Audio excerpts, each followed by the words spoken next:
Amnesty International released satellite images Thursday suggesting North Korea is expanding its labor camps where prisoners are regularly beaten, raped, and forced to dig their own graves. The group announced Thursday that these satellite images, taken a few years apart, show Pyongyang is continuing to fund and develop these camps for political prisoners. The regime denies these prisons even exist. It's thought that up to 200,000 prisoners, including children, are being tortured and executed. Amnesty International analyzed 2 camps, one of which is 3 times the size of Washington, D.C. Very little is known about the compounds. Information about these camps comes from the few prisoners who managed to escape the camp and the country.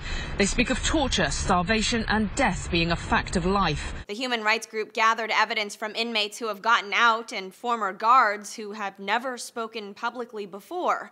One released prisoner told Amnesty International, 그야말로 여독에 들어서는 순간에 하늘 땅이 무너지는 것 같았고. One former prison official, identified only as Mr. Lee, says, quote, "The purpose of prison camps is to oppress, degrade, and violate the inmates for as long as they are alive." Mr. Lee said women were regularly raped, then executed to keep it a secret, and described prisoners struck in the neck by hammers, strangled and beaten to death with wooden sticks. Amnesty International's report says many prisoners are simply family members of those convicted. They are detained as a form of collective punishment, guilt by association. The group turned over evidence to the United Nations Commission of Inquiry and is asking for the immediate release of all prisoners and closure of the camps. For Newsy, I'm Christina Hartman.